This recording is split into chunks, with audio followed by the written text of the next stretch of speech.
78644 is brought to you by Texas Hatters, Wella Foods, Thunderbird Bars, Wendy R. Bookery and Gifts, Corazon Austin Realty, and Viva Terlingua, the Big Bang of Texas music exhibit at the Whitliff Collections at Texas State University.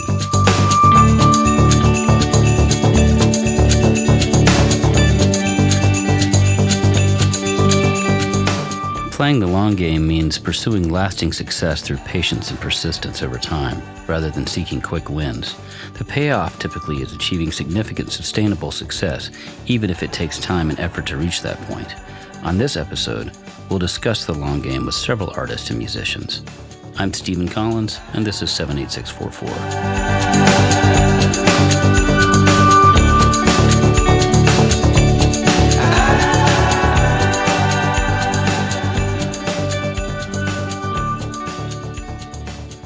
For the last 10 years, Theo Lawrence has been one of France's leading purveyors of the tight, subtle American groove.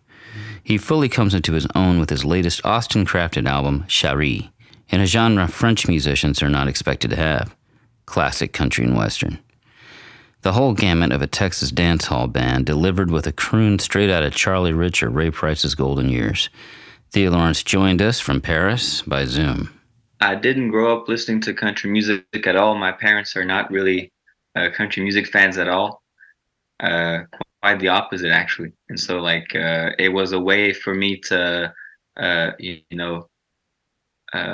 be rebellious to my parents, was to listen to country music because they're like rock and roll fans. So they like the Rolling Stones, Iggy Pop, David Bowie, that kind of stuff. And so when I discovered all that music, like Loretta Lynn and George Jones and things like that, I didn't really know what it was, but I could tell that it was not their cup of tea, and so I liked it even more. And I discovered country music probably through the Rolling Stones, listening to album like Sticky Fingers. It turned me on to Graham Parsons, and also somebody bought me a book, like a book of Robert Crumb's illustration when I was real young, and was all these drawings of old blues players from the Delta and old string bands from the 20s and 30s. And there was a little CD at the end of the book. And I didn't really know what all that music was, but I was drawn by the authenticity and the rawness of it, and also listening to all the rock bands when I was, not only the Rolling Stones, but when I was 12, 13, I was listening to all these British blues boom acts, and I was reading all their interviews, reading all the magazines about rock and roll in the 60s, and they were all talking about the same people, and that's how I got interested in not only country, but the blues and rural American music in general. And then from that point on, I kind of, had my preferences and built my preferences over the years.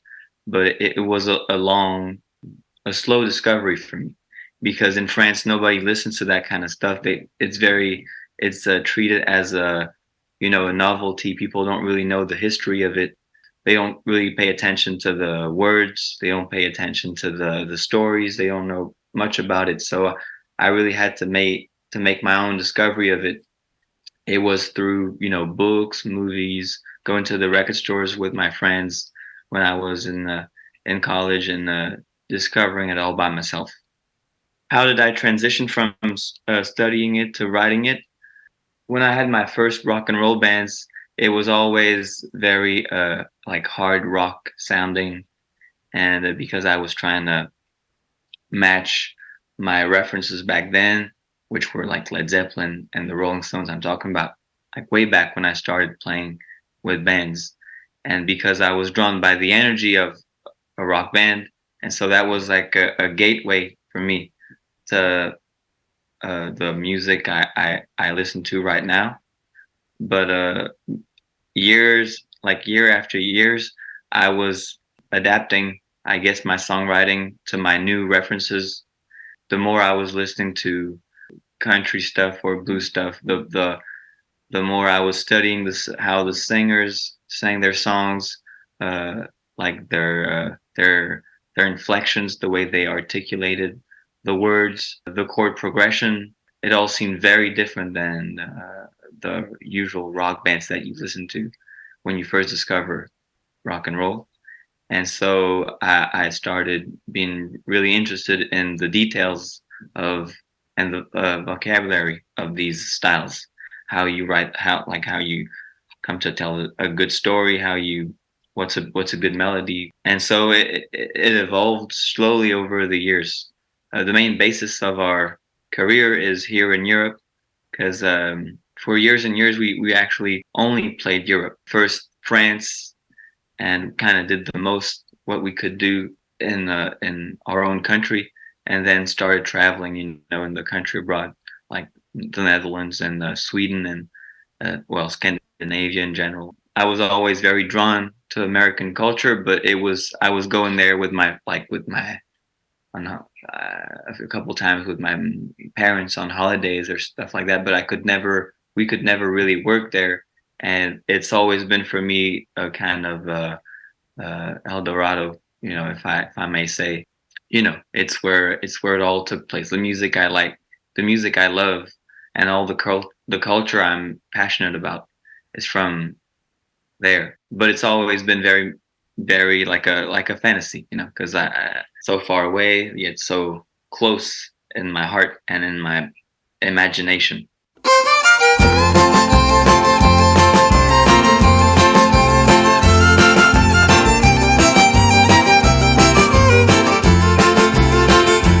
I could love you just the way that I used to love when I was a child, surely would.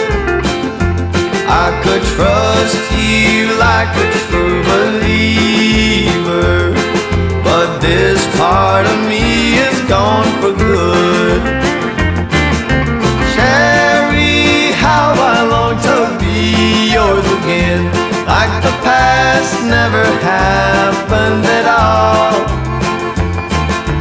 Sherry, I'm reaching for your hand, yet my love's colder than a prison wall.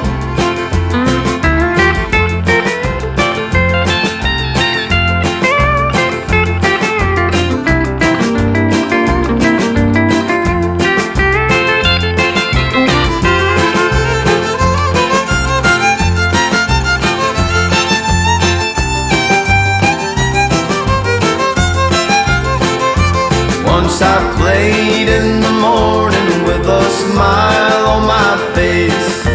Days were so tender and true. All my troubles could turn into little marbles. I would be forever, never blue. Sherry, how I long to be yours again, like the past never happened at all. Sherry, I'm reaching for your hand, yet my love's colder than a prison wall.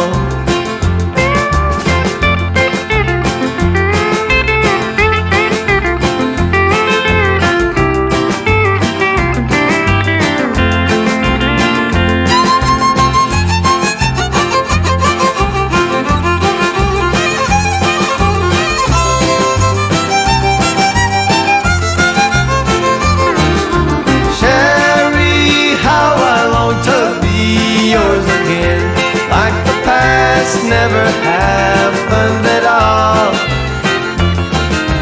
Sherry, I'm reaching for your hand, yet my love's colder than a prison wall. Yes, my love's colder than a prison wall. Baseball and music, a match made in Lockhart. Say goodbye to Take Me Out to the Ball Game, and say hello to the Lockhart Sandlot Record, our town's first ever baseball team album. Featuring musicians from the Hawks and Meat City Smoke, The local Sandlot Baseball League has gone to vinyl and showcases their talented teammates.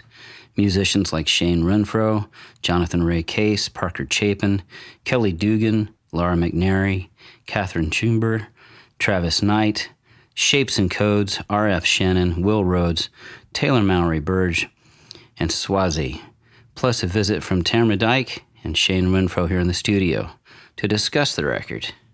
I had moved to Lockhart in August 2 years ago, and essentially was sitting with my buddy Daniel Northcutt, talking to him about how I really wanted to play baseball on the Texas Playboys team. I had been to the long time. I had fallen in love with the energy and the spirit of what was happening there. And having grown up playing softball, both slow pitch, fast pitch, and even had a year on a North Texas boys JV baseball team as the only girl on the team, but it had been 20 years, right? And so hanging out with him, asking him about, what's going to take to get on the Playboys, and he started laughing and was like, forget it. There's, over 100 people on that team. And then there was this pause, and then he was like, yeah, but I've been thinking about starting a team here in Lockhart. The next thing you know, we started thinking about how we wanted to kind of cast it like a film. We wanted to create a really motley crew of lots of different individuals from lots of different backgrounds, cast a wide net and get people involved and start recruiting. So between me, him, and Kelly Dugan, we started reaching out to lots of people in town. And then the next thing you know, it was a meetup in my backyard on Cibolo Street. We had, some snacks and some beers, and the idea was just to kind of break bread and to really talk about what Sandlot baseball is. And so Daniel Northcutt, who had been playing on the Texas Playboys for a long time and had been really instrumental in that team, was able to kind of, speak to the premise, which is essentially not serious, super fun, community-driven baseball. Wooden bats, leather balls, and, a good time and a way to create community and a way to create and build friendships. And there were people who had never met before that met up that day in my backyard, people I'd never met before, for sure. And even people, had later remarked down the road that, people that had lived here for many years and knew people but didn't know them, right? And so with that, we jumped in kind of straight away and started practicing to sort of get to the root of what are the fundamentals that we have, what are we missing. And we had, over 30 people, I believe. Yeah, I think we had over 50 at the beginning, and it whittled down into 35, I think was the average. And then from there, it kind of slowed down a little bit. It was crazy. It was definitely crazy. And, it was impressive, too, to see how excited people were by it. And, we started to set the rhythm of, weekly practices on Sundays. And then suddenly we had splinter groups that were getting together and doing batting practice during the week. And there was just a real motivation to build something and create something. We had a lot of leadership kind of rise up to the top automatically. Lance on our team, for example, it was pretty clear right away that he has this performance background and an incredible voice and is just, a really fun guy, but also really good at baseball and great at leading a team. And so pretty quickly, we started to whip ourselves into shape. And then, fast forward to we're playing our first game in March at the Long Time in Austin. And was that last? Ramblers. Was that 2 years ago? Or? 2 years ago. Yeah. 2 years ago. We played the Ramblers, the Ramblers for our first game. It was right at the end of South by Southwest. Okay. And we had a serious roster. And we were looking cool and wearing our uniforms for the first time. And, it was the good afternoon slot. And, so many people were out. There's well over 100 people there watching us. And there was also this sense of don't mess it up. Right. But it was so exciting. Yeah. I think we lost by a little, but also I looked at the Ramblers dugout and I was just like, oh, I have 3 really old friends that I've known forever on that team. I didn't know they played. So then you start realizing that you don't know who you're going to see, that you haven't seen in years on the other team. Mm-hmm. So you kind of reconnect with old friends and make new ones. The Ramblers are the best. A busload of people came down from Lockhart, too. Remember that? Oh, yeah. Gabe rented a party bus. I didn't know that. That's great. Yeah. Yeah, so we had a real community turnout, and it was a gamble, right? We didn't know what we were going to be like once we stepped on the field, but it was super fun. And from there, it just continued to build and grow and expand. And I think some of the highlights have been that, over the first year, we formed a 501c3 so that we could be a charitable organization, both so we could work with, a variety of different partners who want to support our endeavors and efforts, but also so that we can easily, raise funds and money for other charitable organizations along the way, because giving back to the community is something that we have only barely skimmed the surface of, but it is absolutely our North Star and a place that we're continuing to push forward with. We won the Sandlot World Series our very first year against the Texas Playboys, the team that I was not allowed to play on. You remember that, Shane? I recall. It's kind of a poetic justice in a way, I suppose.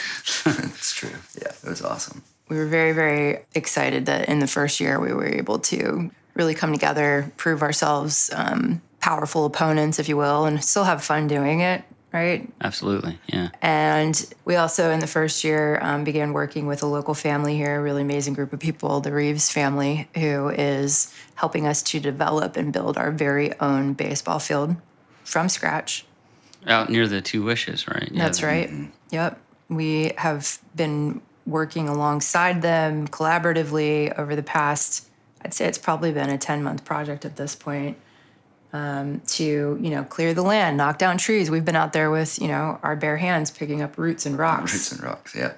Backbreaking work, to make a field happen so that we have a place to call home, but also so that we can be hosts to other Sandlot teams and bring the community to our field. We've been locally playing. Our home field has been the Little League field on Carver. Mm-hmm. Yeah. Which has been great, absolutely. But, we're growing and we're expanding. We have fans that want to come out, and we want to be able to interject performance and music and art and other things at these games. So it's really just an incredible project that we're so grateful, to be given that opportunity to utilize that space and develop it.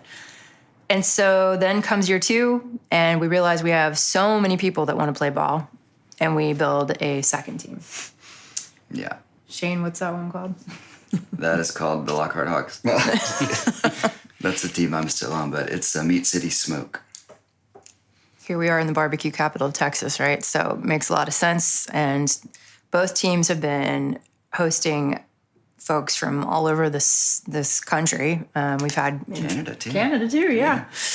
And traveling. In fact, is it the Hawks that are going to Brooklyn this week? Yeah, a lot of them are up there now. They're playing the Brooklyn Bad Stars in Prospect Park. Wow, that's great. Which is cool. Yeah. Yeah, so word travels fast, and we've been, working hard at getting folks aware of what Sandlot is, what we are doing as a community, what our teams are up to, and, really spreading the word. And things are growing. I think we have over 55 players probably across 2 teams now. Mm-hmm. And we have no plans to stop, right? So right now we're looking at a field that we hope will be ready in time for the Texas Monthly Barbecue Fest come November. All right, it's coming up, yeah.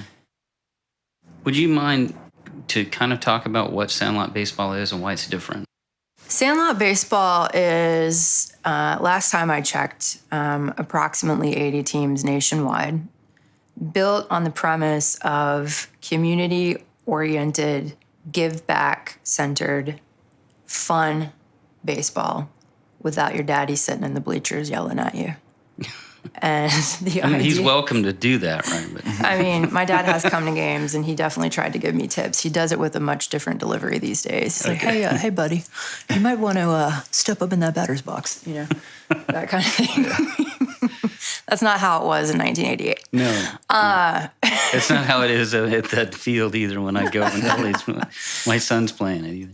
Some things never change, right? Yeah. But, the idea being that we can, as adults, go out and play a sport that we love, whether you have skills from the past or none at all.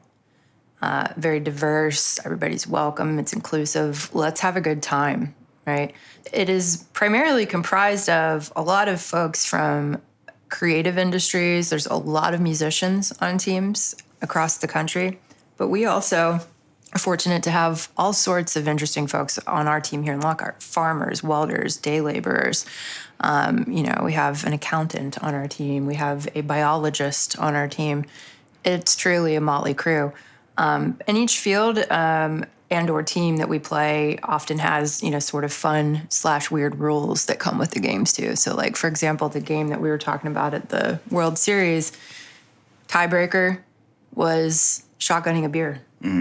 Oh, wow. Yeah, we had a tie game, and then whoever could do it. And the first one of those was a tie, so we just had to keep going down the line. Yeah, you got to shotgun the beer. Yeah. Or arm wrestle or something, Right. And there's other good equitable rules at different fields. Like at the long time, if you hit a home run, then like over the fence and your next at bat, you're batting switch, so. And what does that mean? Talk to Means like if you hit a home run, theoretically you could get up there and just keep hitting home runs. Okay. So if you bat right, the next time you're batting left-handed. So, oh, wow. That's most likely challenge. Some people are good enough too, but most likely you're not going to hit it over the fence like that. That's like starting over. Right. Yeah. And then if you hit 5 home runs as a team, they start counting as outs against you. So it just kind of keeps things on level playing field. 5-run rules. Like if you start getting skunked and the other team is just scoring, and after 5, it's like, all right, let's switch it up. That way you guys get a chance to come back. And I think the point of that is to squash ego. Mm-hmm. Yeah. None of us are unique in that we don't have ego, right? But to come in off the field after you strike out and like throw your helmet and cuss and, freak out, like that's not Sandlot. Yeah. It doesn't mean that it doesn't happen from time to time, but predominantly that's not the sense, that's not the focus, right? There's been so many times when somebody's had a bad play and then they get really down on themselves and then the rest of the team is like, dude, bro, like, be chill, like it's all good, it's just a game, right? And after the game, the way that we host teams here in Lockhart, I'm going to go out on a limb and say like we've become known for that hospitality. I think that's what really got us known last year was river parties, like hanging out before or after the game at the river, treating them to pizzas at Loop and Lil's or Old Pal, or just taking them to local businesses here, so we all get to hang out and enjoy Lockhart together. And I like to say that people are Lockhart curious. Yeah. Right, okay. And so I feel like when you give them the opportunity to come hang and play, like they're here to play and they want to have a good time, but they're also here to hang out with us afterwards, Yeah. It's pretty rare for people to just jump on the highway and drive home, I think that's part of it. It's like getting to know these other teams and these other players is something that's also been just so fun and special. Like let's not pretend it's hard to make friends as we get older. Yeah. It just is, right? Yeah. Like life happens. We're busy. Some of us have kids, It just becomes a little more difficult. And so to be able to walk out on the field, everybody is literally on the same level and we all have the same kind of shared goal of having a good time, playing a fun game, and then coming off the field and hanging out together. Yeah. That's what it's about. Makes sense. Well, then let's talk a little bit about the record, because you, I guess, noticed that there was tons of musicians and songwriters on the Hawks. Did you come up with the idea to make a record as a fundraiser type of thing? Yeah, so my background many years ago was working for several different record labels, and then I had my own label services company when I was living in Berlin, and I used to press records all the time, right? And hadn't done it in a very, very long time. And I was sitting having coffee with Karen Kelleher, the CEO of Gold Rush Vinyl, which is an amazing vinyl manufacturing facility here in Austin, a couple months ago. And we were just talking about like, oh man, we got to find something cool to work on together. And just suddenly in that conversation, it hit me because she's Lockhart curious herself. And we were talking about Sandlot baseball, and I just literally had this aha moment. I was like, you know what? We should do an album to focus and feature all of these amazing musicians on our team. And I just started off the top of my head naming everyone I knew who was a songwriter or a musician. And just right there on the spot had already come up with like 8 or 9 of them. One of my focuses working with the team has been raising funds and finding sponsors and partners because, we are 501c3, but we also, we have operating costs, right? We're paying umpires, we've paid to host people, we pay to rent the field, pay to travel, things like that. And obviously we're building a field, so there's a lot of money to be raised there too. It happened really quickly. I was actually looking back the other day. I sent the email, and I'll admit I was a little nervous. Like, are people going to be receptive to this idea? Talked to Shane about it, actually, before I decided to send it out to see what he thought. Yeah, you were stoked. And then you decided that you wanted to try to do an original. So most of the songs have already been pre-recorded, or they could be like a demo. Or I think the important part was that we owned the rights to them. That way we didn't have to jump through those hoops later. But yeah, the timeline was crazy. It was like, all right, write and record a song. And I think we had like 2 weeks. 2 weeks, yeah. Yeah. Because, let me just say, like, I wanted to make sure we could get this out this year, that we could raise funds and primarily awareness for what we're doing in Lockhart, who we are as a team, all the amazing talent we have here, so that we could begin to really, build upon all the great work we've already done, but get ready and anticipate the opening of this field, right? So 2 weeks to get it done, and very quick turn on, getting the masters done, getting the artwork collected and done as well, everything. But the plan is, yes, it will raise some funds for the team, absolutely. We're also going to do the following. We're going to release the record only on our social channels for sale, vinyl only, and our website. And then physically, to purchase a record, you must go to a participating Lockhart retailer. So, for example, Lockhart Arts and Crafts, Chaparral, Good Things, a variety of others that we're going to be. Records. Yeah, Yes. Plum Creek, yeah. Plum Creek, best little wine and bookshop, I hope will be open to carrying. So we're still, brokering those relationships. But the point is, we want to drive traffic to those retailers, right? Sure.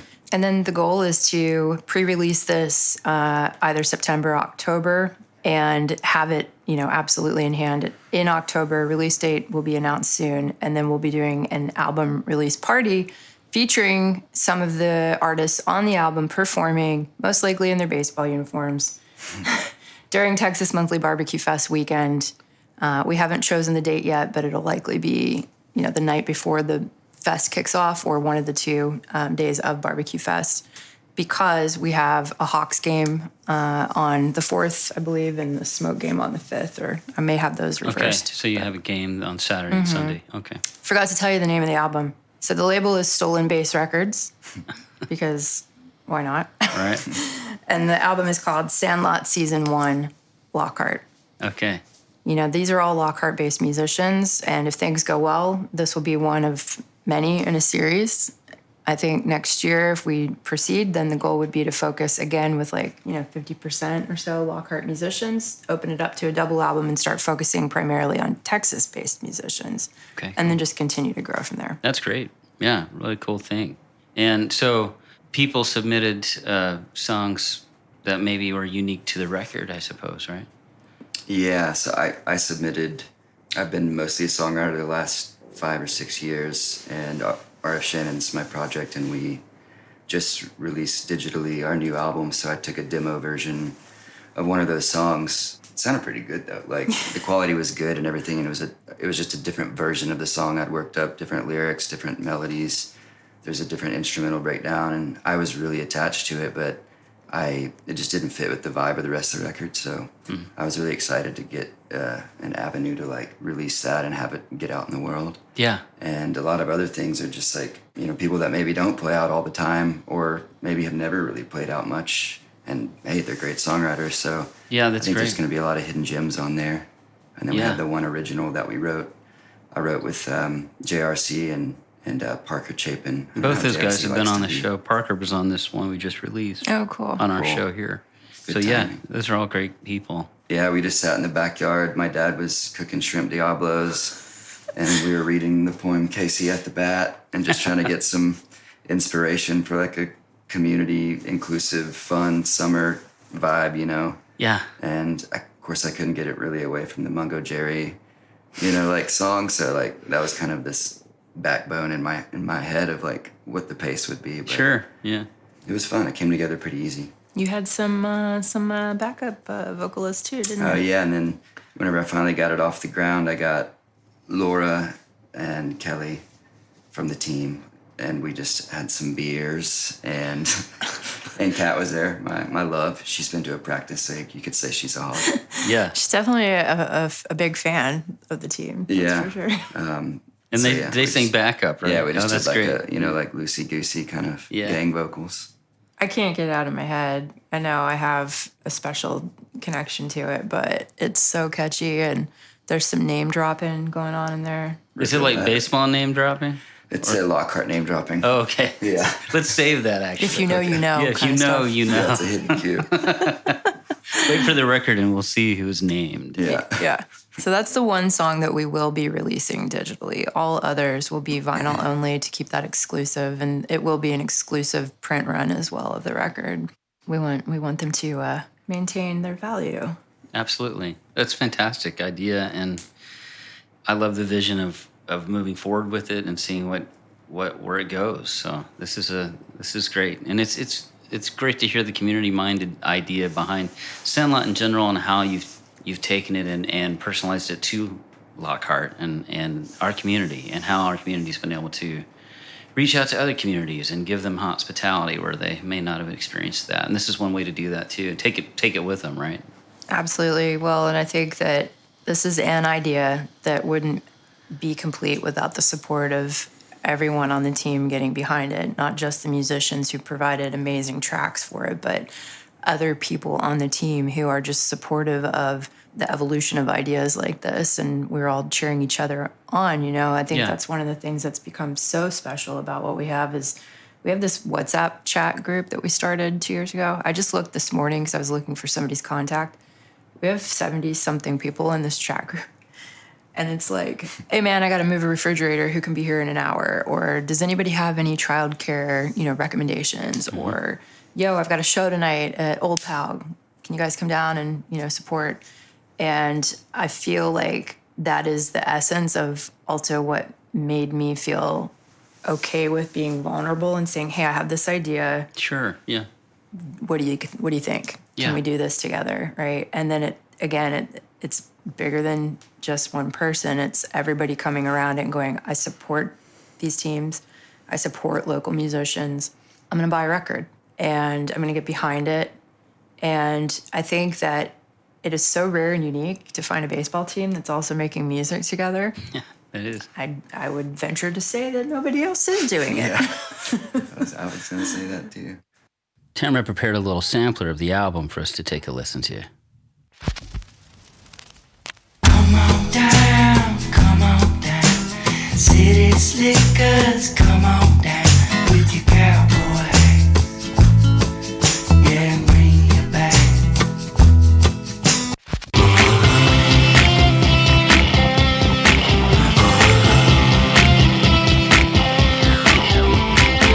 She can't get the vibe in the city 'cause she's always moving around.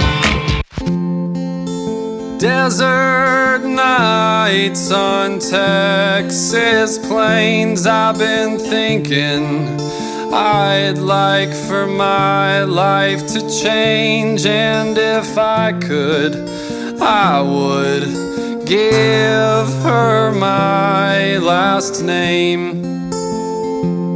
Summertime, the beach is banging, hanging with my homies and sucking up sweet, watching the baddies do the bang bang sweet, working my lines, they are flying, flipping that hair, she catches my eye, flashing that grill like a hot wax shine.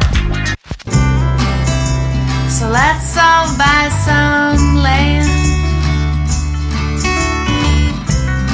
start a brand new band, raise some onions, plant some babies, tangerine, marigold, tangerine, marigold. They say you're here to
full physical vinyl album will be for sale via the Hawks website and the Meat City Smoke, Hawks Instagram accounts, and exclusively at participating Lockhart retailers.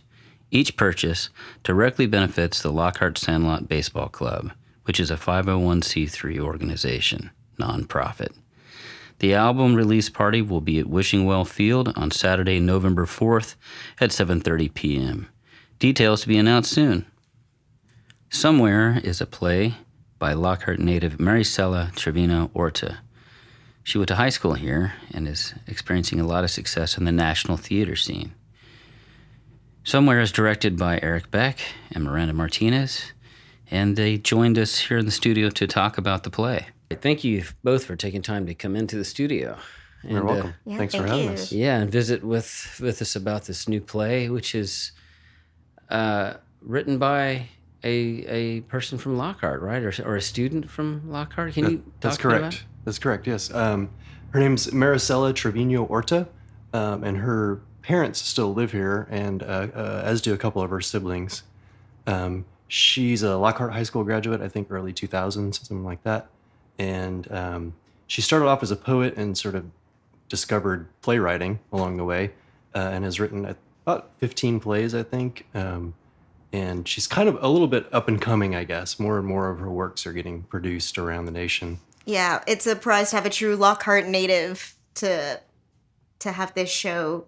And her work is truly being slowly produced all over the United States right now. It's really cool to be able to grab her early on. Early on, yes, that's exactly. cool. Yeah, that's an exciting thing. You feel like you don't really get to hear that too often. Right. Like a small town person actually succeeding very successfully in the world of theater and being able to be produced so wide round from such a small town. I feel like a lot of times it can be kind of unheard of, and a lot of people from small towns really strive for that. And it's just really cool to be able to do this kind of association with her. And is this the first time that one of her plays has been done here in Lockhart? It is, yes. It is. She's actually, that's one of her biggest, she's so excited that this is her very first show in Lockhart at the Gaslight. It's really important, I feel like, for all of us. Yeah, and she's very excited because her parents don't get to see her shows that often because they're done usually, like I said, on the West Coast or East Coast or far-flung places. So that she's very excited that they could actually see one of her plays. And was she involved with the baker, or the Gaslight Baker? I don't know that she was. I never actually asked her that. I think when she was around, it was mostly a movie theater. Yeah, I think she said that the other day, that it was a movie theater when she was in high school or something like that. The play, so Somewhere a Primer for the End of Days, and I do really like to include the full title because it truly is a primer for the end of days. It's all about that transitional period between the life we have now and what we could be heading towards if there isn't any change made. And it's so, to me, truly visceral because everything is so real. You can completely feel and see how all these things could completely come true and how the earth, as what happens in the show, just kind of takes itself back. Okay, so it's an uplifting thing. And actually, well, I mean, I think I would actually call it the play uplifting. Actually, honestly, okay. I like to say it makes you think. Yeah. I'm not sure uplifting is actually the right thing, but it's not like a downer for sure. She puts a note in the script that says this play is not Mad Max Fury Road. This is not like people like killing each other over. And it's not The Walking Dead. It's not on the scale of apocalyptic. I think she gave it a 5. Yes. Okay. Yes. Exactly. Yeah. No, there is some there are some. I don't know if supernatural is the right word, but some sort of maybe fantastical elements to the show that we won't spoil, but they're pretty cool and they kind of add to the drama of the show. Oh, that's great. Yeah. Because I don't know about you guys, but it's like we are becoming sci-fi. Like sci-fi is like completely kind of like looking at National Geographic, Mm-hmm. And so I'm interested in seeing what happens. So it's sort of dystopian, but also more of For Whom the Bell Tolls is what it sounds like. It's a little bit, yeah. It's got like a one of the things that there's a lot of people have died, and the insects are dying, and the food is becoming scarce. And the story is, it's two different groups of people. One of them is led by a scientist named Cassandra, who working on a butterfly lab in Minnesota. She manages to, after all the butterflies have died, but she manages to hatch a group of them. And her brother, who's Alexander, is with her, and they decide that they're going to let the butterflies go and follow them. And instead of going to Mexico like they usually do, they're heading to the West Coast. And along the way, they run into a group of 4 people who are living on a truffle farm in Eastern Oregon, trying to survive by harvesting truffles and whatever they can find in the wild. And so it's kind of like Cassandra and Alexander are like the people that are on the move. They're trying new stuff. They're gonna go on kind of almost an adventure. And the people on the truffle farm are purely there for survival. They're just trying to get by. They're just like, and they're having trouble getting by because their mushrooms are getting destroyed by a fungus that's taken over their farm. So that's kind of the plot of the play. These two groups meet up, and they're sort of different. And the two different kind of angles of, honestly, of human survival, of whether it's, do you survive to live or do you survive to thrive? Right. Yeah. Oh, that's fascinating. Yeah, I think that's a good way to say it. And when is it taking place? It opens tomorrow when we're recording this, September 8th, and it runs for 3 weekends through the 23rd of September. So it runs through the end of the month? Runs through, the Yes. 23rd, yeah. Okay, 9 that's performances, yes. Is the playwright going to be able to be here? She will be at the opening weekend. She's actually going to come to all 3 shows opening weekend, yeah. Okay, and that's this weekend? That's this weekend, yep. Yes, and on the 9th, we're going to have a talk back with her and the cast and us, and it's going to be, I just feel like it's going to be amazing. I think it's going to be fun, yeah. That's fantastic. What a great thing. I'm always fascinated, how a playwright gets their plays produced. Like, do you like submit them to groups or something? It's kind of fascinating. It's a weird process. So there are big play companies that there's like 3 or 4 of them that most of the shows that are done in the United States are that they control the rights, the performance rights, and they publish the scripts. So you would get a script from them, and then you would choose from those. So they're the publishing houses. They're publishing house, yeah, basically. Okay. Hers is not that. Hers has not been published, though. In the last couple of years, she has had 2 of her plays published by Concord, which is probably the biggest of all the straight ahead drama production royalty companies. Hers, she had. It was commissioned by Temple University in Philadelphia originally, and then she put it on this. There's this website called New Play Exchange. I was going to say she put it on New Play Exchange, didn't she? Yeah. So all people that don't get their plays published, that they can put their scripts up on New Play Exchange. People download them. People from anywhere in the world can download them and read them, and then the idea is that you get in touch with the author about securing the rights to produce them. Yeah, I actually my play got produced the same way out in Utah. But it's a take on the Yellow Wallpaper.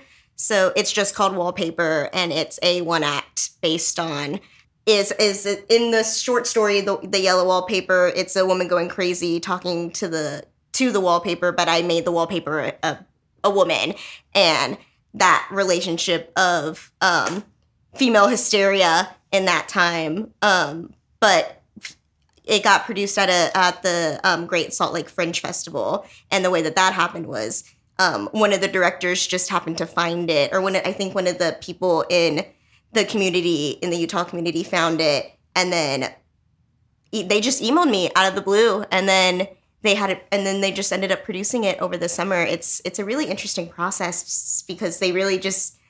Whoever wants it really just sends out an email saying, "Can I do this? Is that okay with you?" And I think that's fascinating for people that are listening. Like, we've got a hometown person here that's doing national work, and that's something that's kind of mysterious. So if you, I guess you can write a play or a record, or put it out in the market, and people produce it, you know? Or they make it happen. That's really cool. Yeah. It really kind of.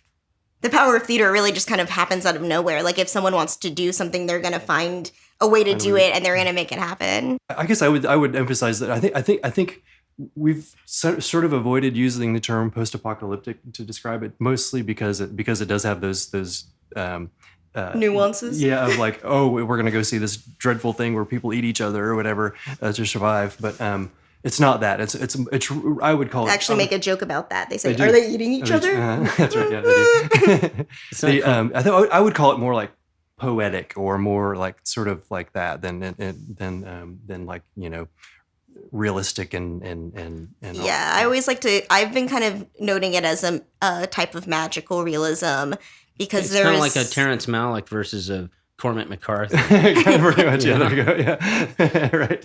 That's actually a pretty good analogy. Yep.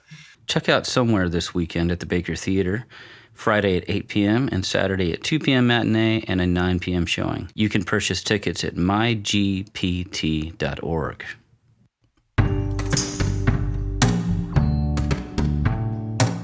So the phone rings, the day with the White House, and I'm like, oh, crap, Big Jim wants money. And I'm like, okay, Jim, what's up? And he goes, excuse me? It was a lady. I said, I'm sorry, ma'am, I thought you were a friend that was calling from the White House. And he says, excuse me, but are you David Torres? David A. Torres? I said, yes, ma'am. All right, we're calling to verify the value of the president's hat to put in the archives, and we need to verify. And I said, yes, ma'am. And I told her the price and everything. And she goes, okay. And then she goes, excuse me, but you said Jim, and I need to make sure there's nothing left unturned on this conversation. You thought I was Big Jim. What does that mean? And she goes, is there something I need to know of? Because this is a president. And I'm like, well, let me tell you, street lingo, friends of ours call the White House, it really means the penitentiary. And she goes, so you're saying street lingo out there is called the White House really means sometimes the penitentiary? And I said, yeah, because the building's painted white. And she goes, hey. Well, okay, well, I just needed to verify and clear the air because the whole group family of Texas Hatters has security clearance and y'all have all been checked out. Come on down to Texas Hatters where we top the best.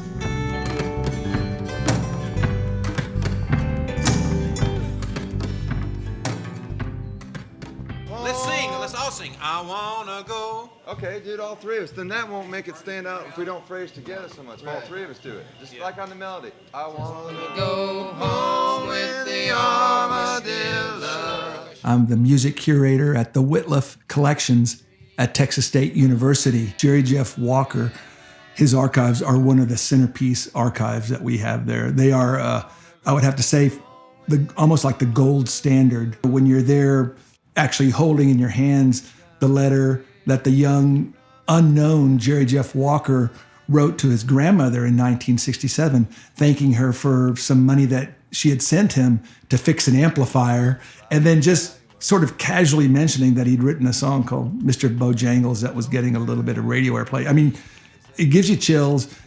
It's part of the origin story, the materials giving you that kind of insight and inspiration, and also letting anybody know that it just doesn't happen automatically, that it takes a lot of hard work and a lot of disappointments. You know, there's ups and downs. And so that's really our mission statement, to try to get a little closer to that true story. Viva Terlingua, the Big Bang of Texas music. Now on display at the Whitliff Collections, 7th floor of the Albert B. Alkeck Library, Texas State University, 601 University Drive, San Marcos. The exhibit goes through spring 2025. Weekdays 8:30 a.m. to 4:30 p.m.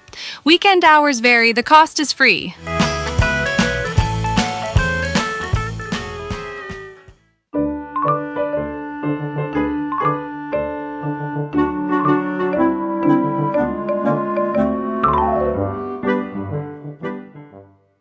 This is Annalisa Hinter-Clyden bringing you this week's episode of Tricks in the Kitchen. This week's topic asks the question, why did Julia Child have a personal beef with pounded round steak? For some chefs, those professional or simply at-home practitioners, the renowned French chef Julia Child is considered untouchable, and her words in regard to cuisine are never to be questioned. One such acolyte, the chef at Bruno's Bistro and Muscatel Bar in Burlingame, Vermont, viciously attacked an assistant in the kitchen for claiming that Miss Child's Béarnaise sauce tended to turn out lumpy.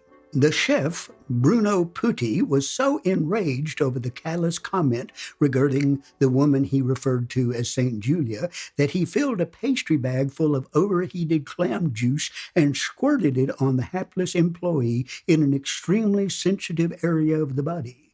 The emergency room personnel called it a once-in-a-career event.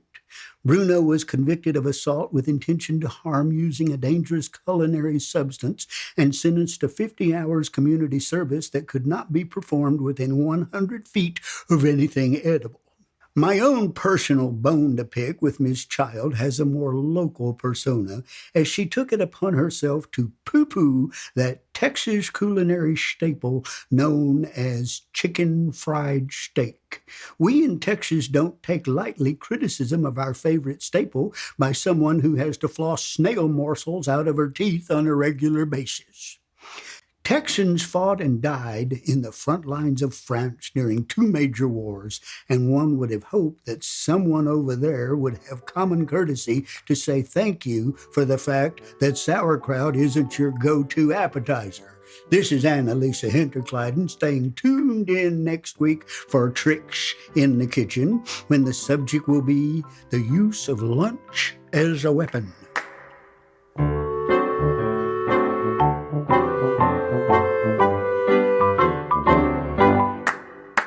Just a reminder that our lineup is featured on our Instagram page and daily in our stories called The Roundup. If you want to know what's going on in town tonight, check out 78644 Podcast on Instagram. It's also the place to find out when our next episode is out. We want to remind folks about our 78644 Friends program. What are 78644 Friends? Well, they are super fans who believe that supporting musicians goes beyond just attending shows. It's about ensuring their return by tipping the band. To address the disparity musicians face in earning a living in today's world, we've initiated a program where you can make a monthly donation of $5 or more, and guess what? We will give 100% of your contribution back to the musicians who have played on our podcast. That's right, 100%. Supporting your favorite musicians has never been easier. Head over to 78644podcast.com, click the subscribe button, and sign up for $5 or more a month. It's the cost of just a couple of tacos. As a token of our gratitude, you'll be invited to exclusive 78644 hangs every month, where exciting perks will await you. Past perks have included paying your cover at shows, or offering a complimentary drink, or gifting a swag bag to you. And that's not all. As a subscriber, you will receive a special link to a password-protected playlist featuring all the original music from our show. This includes unreleased songs captured at the Troubadour Image and Sound Studio, and it's an opportunity to enjoy exclusive tracks all in one place. So don't miss out on the fun. Sign up today and secure your spot on the invite list and support the incredible musicians who bring their talent to our podcast. And remember, always tip the band. Your contribution makes a real difference in their lives. It's time for 78644 News. Friday, September 22nd, The Pearl. Nate Rodriguez is playing, 8 to 10 p.m. Good Things Grocery will have DJ Hannah Smoke, 7 to 9 p.m. Lockhart Arts and Crafts will have the 90s Homecoming Dance with Kathleen Turner Overdrive. That's 7 p.m. It's a $15 cover. Martindale River Cafe will have Defoy from 8 to 10 p.m. Float Off Fannies will have Two Bins and a Bear, 7 to 9 p.m. Saturday, September 23rd, Old Pal will have the Deuce Bennett Trio, 9:30 to 11:30 p.m. Lockhart Arts and Crafts will have the Badass Ladies Song Swap, Bear Ryan. Melissa Engelman and Heather Bishop are all playing together. That starts at 8 p.m. Martindale River Cafe will have Noah Harris, 8 to 10 p.m. The Lockhart Post Gallery will have the UTSA School of Art Emerge show happening. That's from 5 to 8 p.m. Treasures Market will have Max Rios and the Wastelighters with special guest Nick Gatan, 2 p.m. show for that. September 24th at the Pearl, the Sunday matinee with W.C. Clark, 3 to 5 p.m. Old Pal will have the Graham Wilkinson brunch, 12 to 1 p.m. Lockhart Arts and Crafts will have the candle making workshop from 5 p.m. Goes on until it stops. Load Off Fannies will have Ethan Ford and special guest, 1 to 3 p.m. Tuesday, September 26th, Commerce Hall will have Two Step Tuesdays with Jenny and the Corn Ponies. That's 8 to 10 p.m. Wednesday, September 27th, the Pearl will have Chris Lancaster from 7 to 9 p.m. And Best Little Wine will have Mr. Carter's Smooth Blues Corner from 6:30 to 9 p.m. Thursday, September 28th, Old Pal will have Mary Charlotte Young from 7 to 9 p.m. El Rey will have karaoke starting at 8 p.m.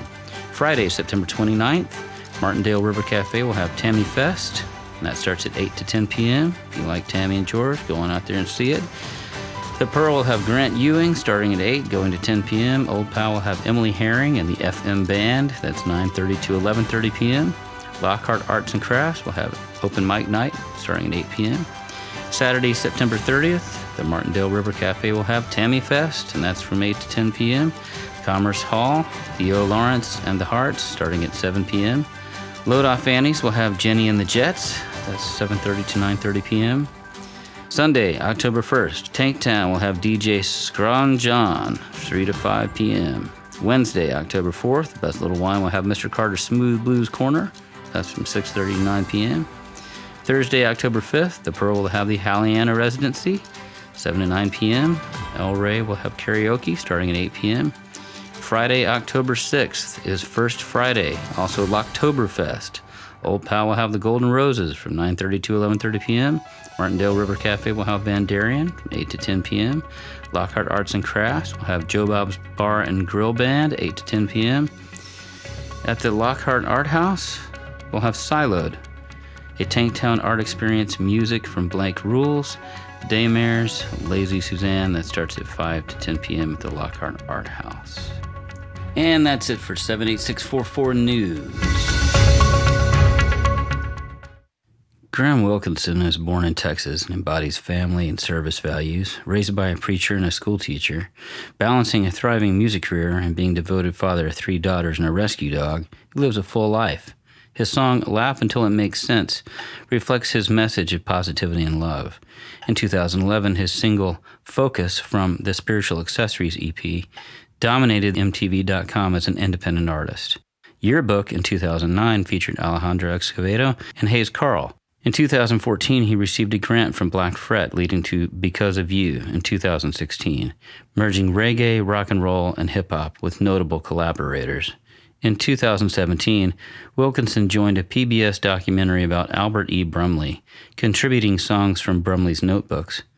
He also shared the stage with national acts like G-Love, Kimya Dawson, while juggling recording, family, and touring. He came into the studio to visit with us and play some music. I was mentioning about being a part of that songwriter group for the last few years, and I've been a part of some songwriting groups where you're supposed to write one a week, and in some ways I take it more seriously than I did any kind of academic situation, which is weird. You know, it's like, I'm like, I've got to go finish this song. Why? Just because I have to. The other day I was going through like voice memos on my phone before I was a part of that song group from a few years ago. And it was reassuring because I was like, I used to just write songs, which is, you know, without a prompt for no reason. Like, it was still there. There was a need to, and even if, you know, I don't want to say throwaway songs, but, you know, like, if nothing ever becomes of it, you're at least just taking the time to write it down. Like whatever that Woody Guthrie quote is, where he's like, you know, every song out there exists. It just takes someone with a pencil and a paper and a guitar to catch it and write it down. Yeah. You know? I mean, someone was asking me the other day about, do you write the lyrics or the music first? And I was like, well, it's different. Sometimes you hear it happening in your head. There are plenty of songs that I felt like I set out. I was like, I want to write a song that sounds like a Sam Cooke song, for no other reason than I love Sam Cooke. But that's what I'm going to do today, or with this part of my life. And I like some of those just as much as the ones that came out from, you know, basic, everyday, mundane inspiration, like the stuff that's just going on around you, the something that you see. And, you know, and there's other songs that I've worked on that I didn't like how I was saying something, and it bothered me so much that I wasn't able to finish it. And it's like, I've got a verse and a chorus, and then I'm like, maybe it's only a verse and a chorus for this song. Yeah. That's it, man. That's the song. It's done, man. No, I think that's cool. I mean, the expectation of having this traditional format and not doing that, that's kind of like liberating too, you know? On that note, my father-in-law, Hank Mackey, is a jazz guitarist in New Orleans. He said something to me years ago that really kind of blew me away. And he was talking about how all of these classic traditional songs like the Great American Songbook, all these cats that wrote, there was an order. There was a recipe. There was a way that you had to do it. And especially when you're putting the music together, I mean, that's why those Lennon and McCartney songs, they're like Christmas songs too. They're like, they sound easy. They're so familiar. You got them. But then when you try to play them, you're like, this is actually pretty difficult. Actually, this is you wouldn't normally put these chords together in the kind of 3-chord rock and roll 1-4-5 thing. Yeah. But Hank said this. He said, back in the day, they wrote songs from the universal we and not the I and the me. And I was like, all right, expand on that. What do you mean? And he mentioned Cole Porter, just like Cole Porter would write songs to where anybody could sing them. It could be a guy or a girl talking about, and didn't know it at the time. He wasn't out until he moved to Paris, but he was gay. And so it's like he was maybe in some ways trying to protect himself from the, society, but in other ways, the night we called it a day, anybody could be singing it. And there's a we thing in so many, not just pop songs, but even folk songs or whatever, country songs. It's all about, I got up this morning and I went and did this. And, you look so beautiful to me, like this whole personal type of thing, which is a more modern, relatively modern thing in a way. Yeah. Yeah, I know what you mean. And the collective we did make the folk song kind of, folky. Yeah. About folks, Or relatable. Even with Dylan, people were like, oh, he writes protest songs. And he did, but he wasn't political. He wrote about the issue and not the politician, And then it was a philosophical type of way of writing, And that was in a collective we, with an interrogative kind of we. Yeah, or like Lonesome Death of Hattie Carroll. Yeah. I mean, like, what a song. It's like, he saw a newspaper article from a long time ago, and he just told the story. Hurricane, same way. Hurricane, another one, great. But that early work of like, asking questions, how many roads, can a man walk down? You can kind of engage people in a conversation that otherwise they might be like, I'm out of here. I'm not doing 100%, this. Man. You know what I mean? Oh, dude, oddly enough, I kind of almost just got chills when you said that, because it's so true. I mean, that's what drew me to him at a young age. Like, when people ask, like, who's your favorite songwriter or something, it's the two Bobs. It's Dylan and Marley, and it couldn't be more different, but so similar in so many ways. Big ideas, yeah.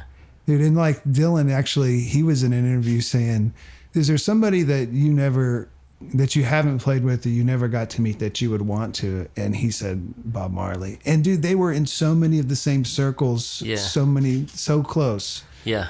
I'm like, oh, they never did meet. I didn't know that, yeah. But I hadn't thought about it until you said it. But you're a writer too that loves the song, but do you get bored with one type of writing style and want to move to a different thing? I have that problem.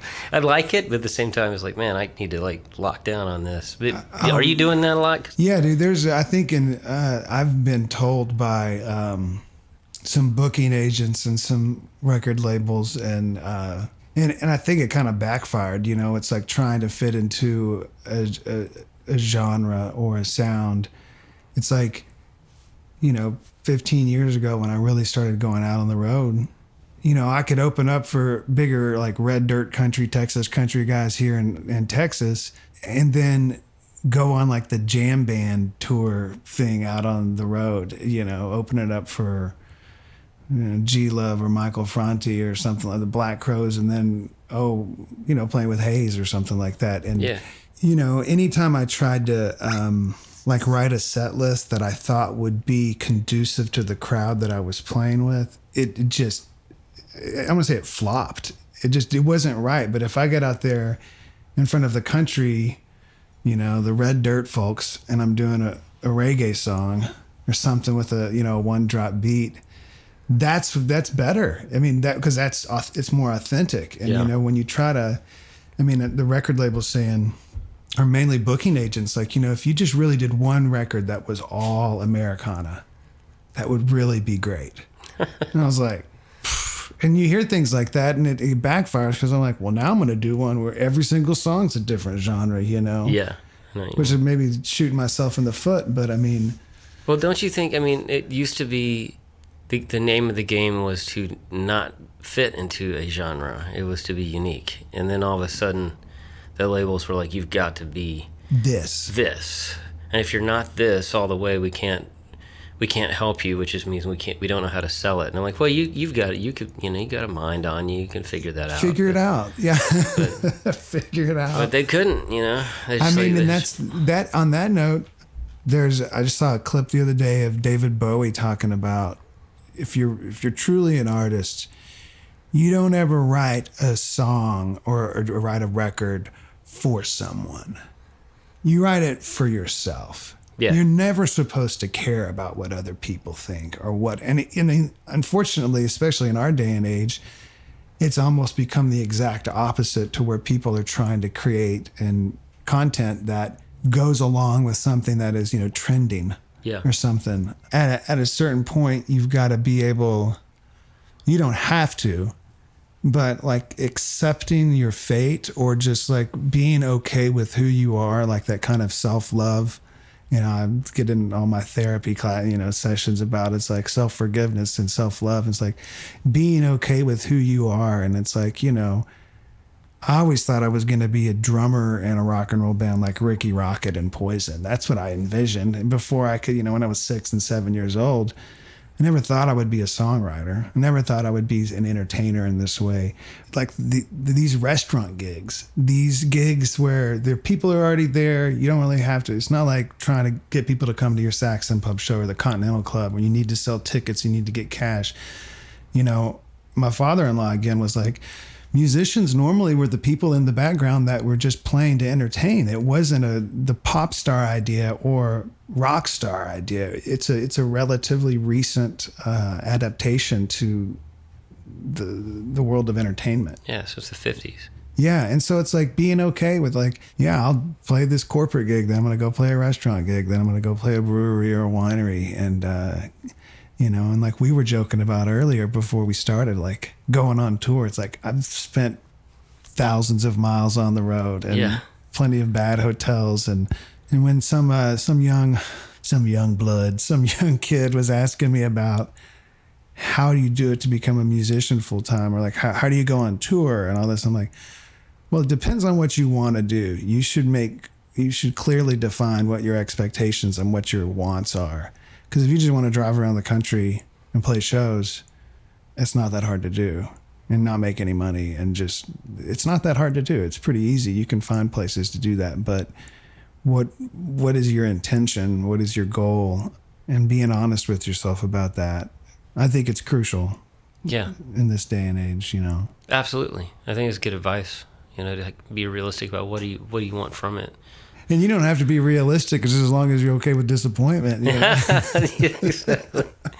I heard Francis Schaeffer is an author and expat theologian, art critic, and he in the 60s he set up this commune kind of place in Switzerland, and you could come stay there if you had to attend the lectures and you had to like clean up or have a job to clean the house or whatever. Yeah.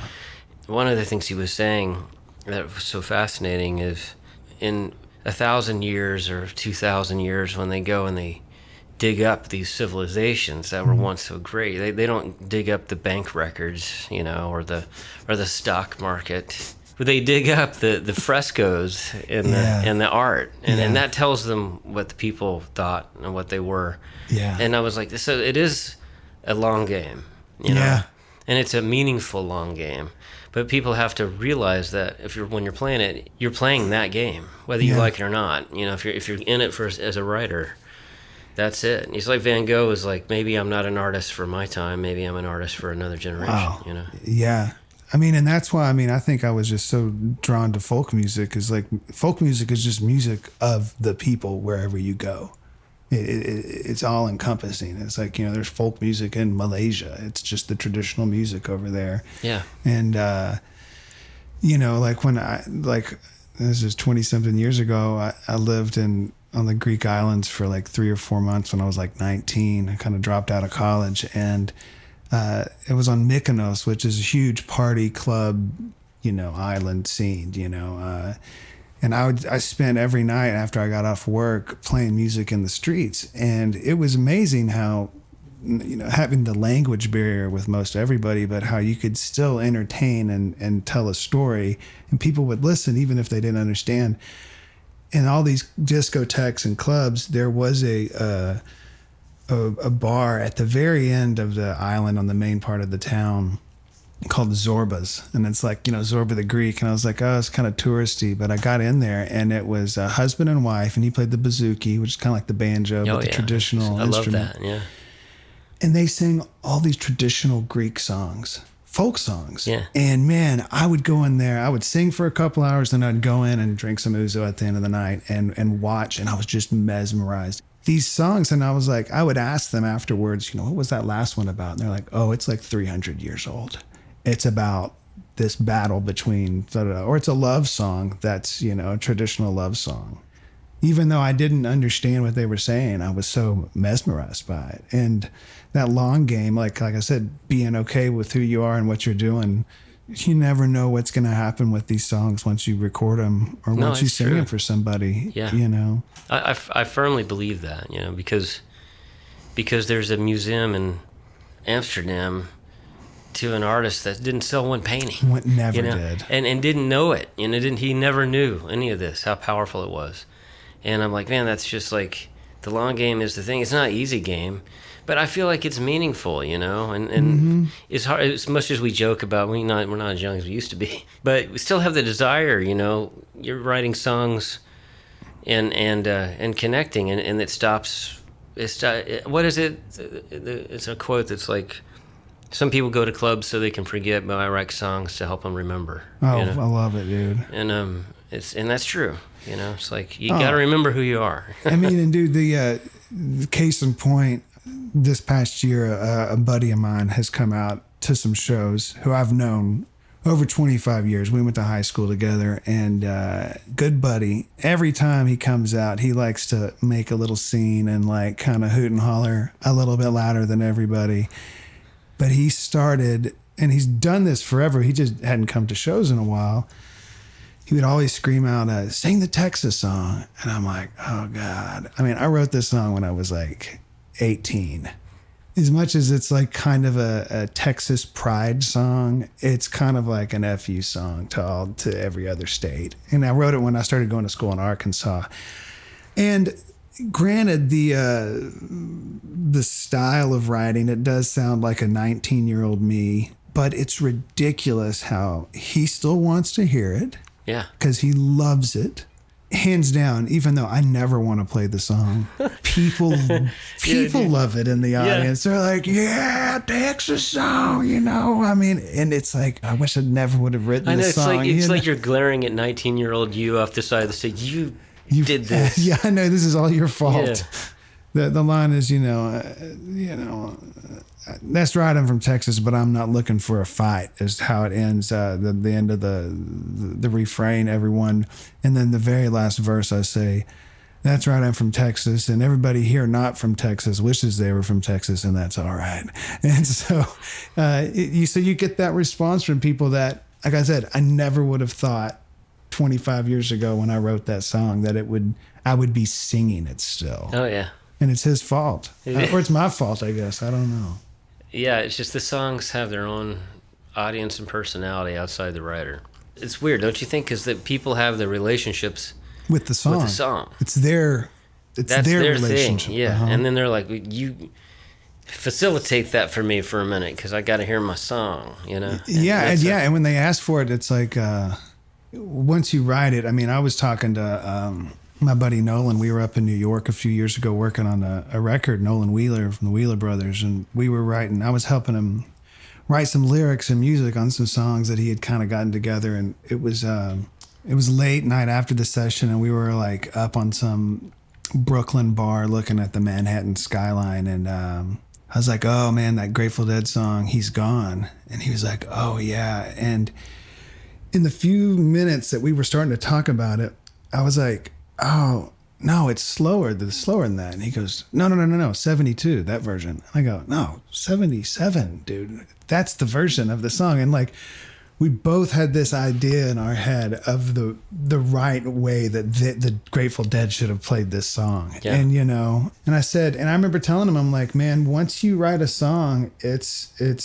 kind of not yours anymore, man. It's for everybody else. I mean, you don't get to tell people how to feel when they listen to it. It's true. I don't want to say it's a hard pill to swallow, but once you can kind of accept that or realize that, I think it's kind of, you know, maybe liberating or something, you know. Yeah, no, I hear you. Well, let's talk a little bit about the residency that you've got here in Lockhart. You're doing one at Old Pal, right?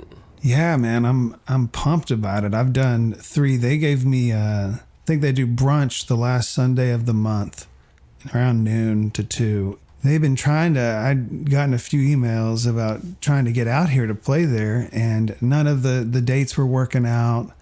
I couldn't get the band, or trying to. Maybe I'll come out solo. And, you know, as we were mentioning, there's all these places that are gone in Austin now, and trying to find other places to play. And I'm just grateful that Old Pal reached out, offered me this last Sunday. So for at least through the rest of the year, September, October, November, December, doing the last Sunday of the month. These last few have been a lot of fun, man. It's been there's been a nostalgic element to it, even though it's new.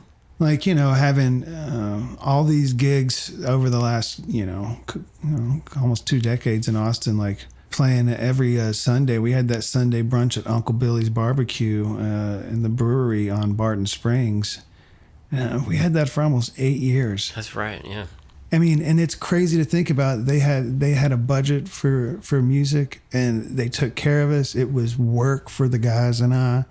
And if I couldn't be there, I would just have one of my friends go play, and they'd get the cash. And It was so amazing. Or like Bungalow on Rainy Street, when Rainy Street first started. And the Blackheart, remember that? The Blackheart, man. Yeah. And these places, they were not only just a cool gig, a job, as my father-in-law calls them. He doesn't call them gigs or shows. He goes a job, because that's what it was. You got a job tonight? Yeah. You know, to have this opportunity to have something regular and consistent that is cool. And the people are listening, you know, even if they're eating in Old Pal. I mean, it's been really comforting to be there. And like, I did a Blaze Foley song, and then I did a Town song, and then I did a John Prine song, not all in a row, but they were in the second set. And one of the bartenders, I can't think of him, was an older guy.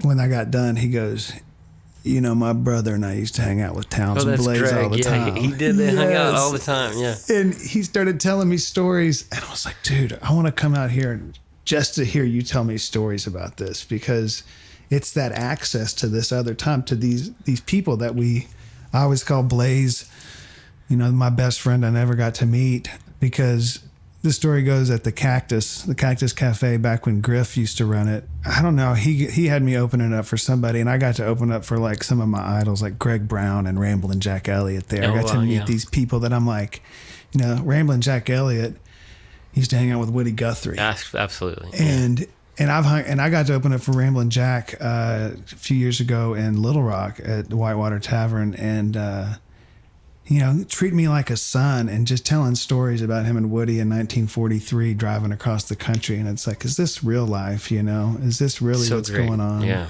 He said, man, quit drinking all the nice beer. And I'm like, I'm drinking Lone Star. And he goes, yeah, but those cost money. He's like, no one drinks Rolling Rock. Just drink Rolling Rock. And I was like, okay. He's like, you can have all the Rolling Rock that you want. I was like, okay. And since I was opening for one of my idols or something, I had like put on like a kind of a dress jacket, you know, with the little pockets inside. Exactly. And I was just going to save myself a trip to the back cooler in his office. So I put a couple Rolling Rocks on the inside of my jacket. And then the show was over and I was leaving, and I went to give Griff a hug goodbye. And he patted on my shirt and he goes, are you stealing beer from me? And I said, no, dude, you said I could have all the Rolling Rock. He's like, yeah, to drink here. You can't take them with you. And I was like, well, you didn't clarify that. I didn't know. Yeah. And he goes, I'm going to have to ban you. And I was like, dude, I've got a show here next week that you have me playing. And he goes, there's only one other person that I've banned from the Cactus for stealing beer. Blaze Foley. And I was like, ah. You can put me in the club then. Yeah, cool. man. I was like, I'll take that badge. Yeah, man. that's good. That's why I'm glad the hole in the wall has been saved, and we got some of the thing that are still up there, and in Austin, and then down here, trying to create a culture that might, help foster that kind of thing. That's what we're hoping to do. Well, it seems to be happening, man.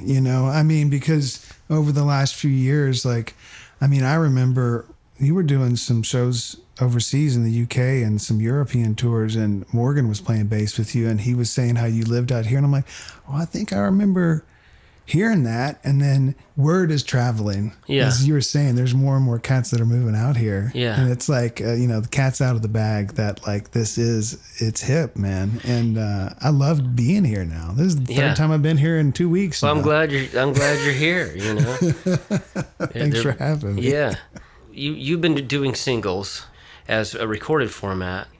Yeah, the last full-length record I did was right after COVID, during COVID. As an independent artist, there's no one to ask, there's no obligations. There's it's you have to keep writing. And that's something that Alejandro Escovedo told me a long time ago. He was like, once you get done making a new piece of art, a new record, you need to start working on the next one, because that's what we do, and you just need to keep doing it. And then COVID, and I'd been working on some other projects, so it'd been a few years since I'd done a record, and I had a few that were in the bag, and then I started writing some more. I was like, I guess I'm going to put out a record. What we were laughing about earlier, why? What's the point? It's well, no, this is what we do. So this is internal dialogue of what's going on.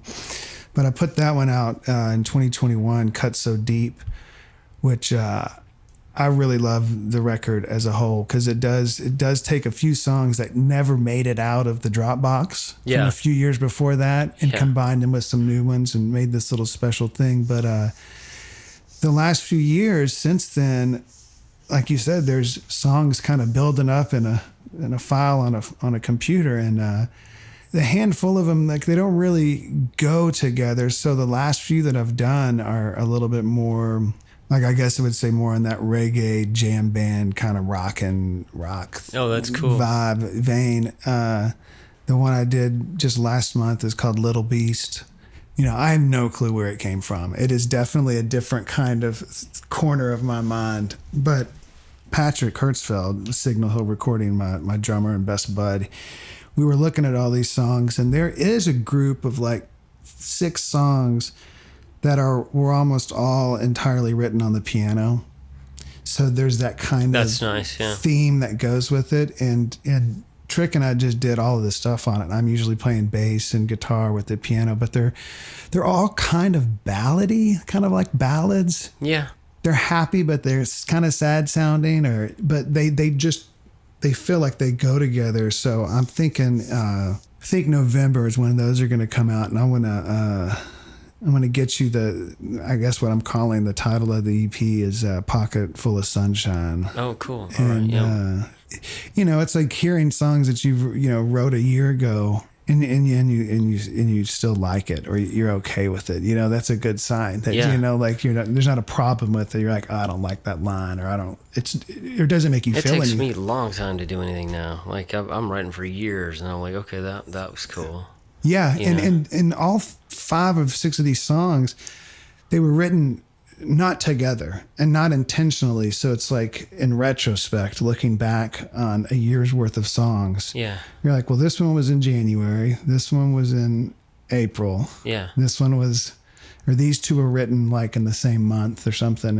And when you put them all together and you listen to them back to back, you're like, oh, I guess that is the goal. That's the idea, that you want them all to kind of, what we were talking about earlier. Yeah. So many of my records have been all over the place, all these different genres, which in a way probably prohibited me from getting certain tours. But in other ways, it helped me get on certain tours. So yeah, and you can't fake it. You have to do what's in your heart. If you're built that way, or it's not gonna work. I guess some people don't have to do it from the heart, because that's what we were saying, that there's so many people. It's this contrived, it's a forced thing, and you can kind of tell it's like a shtick, or it's like a whole, it's a look or something. Yeah, right. Yeah. It's like a lookbook kind of thing. Sound book. We'll promote the residency, which we're looking forward to. Yeah, man. And is that a full band thing? I've been doing just it solo. Yeah. I've been doing it solo for the brunches. And there might be something in December, like a Friday night, that I'm going to bring the band out. I've been digging it. I'm grateful for it. I'm excited about them. I've been looking forward to them. I didn't know what to expect either. And I think kind of going into it, not knowing and not expecting anything, like just we'll just see how it goes. Yeah. It's a great vibe. And so I'm thinking it's as a songwriter, however you do it, it's going to be great.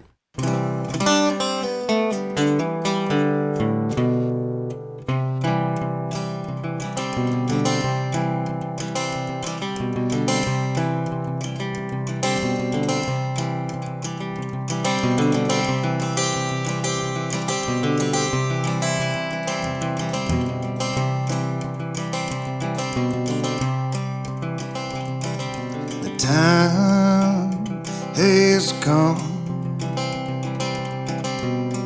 to say goodbye, but the bees keep a-buzzing around the flowers outside. You, the birds, and me can only sing these melodies, 'cause they're all that we got to get by. Don't waste another minute, 'cause things change by the hour.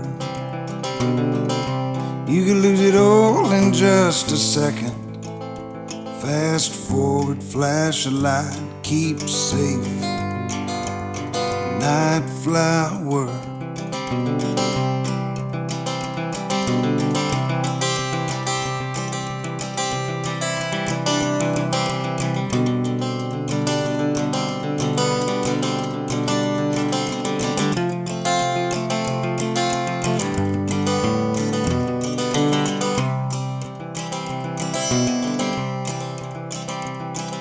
The wind sings sweet, blowing through the trees, and a dog's bark, it's a howling in the breeze. These late nights come almost every day, but the rhythm of my feet walking down the street, it keeps me sane. Don't waste another minute, 'cause things change by the hour. You could lose it all in just a second. Fast forward, flash a light, keep safe. Night flower. Don't waste another minute, 'cause things change by the hour. You could lose it all in just a second. Fast forward, flash a light, keep safe. Night flower. Don't waste another minute, 'cause things change by the hour. You could lose it all in just a second. Fast forward, flash a light, keep safe. Night flower.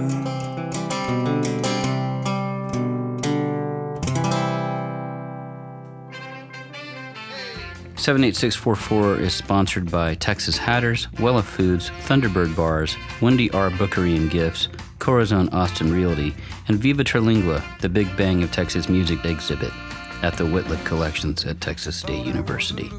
In-kind sponsors are Printing Solutions, Willigan's Island, Courthouse Nights, the Rock House Airbnb, Birdie House Airbnb, Gaslight Baker Theater, and Crystal Glaze Photography.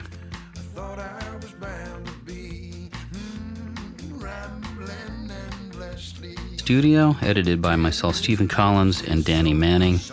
In-studio performance by Graham Wilkinson. Thank you to our contributor, Jason Williams, for Tricks in the Kitchen. Our show is available on Spotify, Apple Podcast, Google Podcast, Amazon, Radio Public, and everywhere else where podcasts are streamed. Thanks for listening.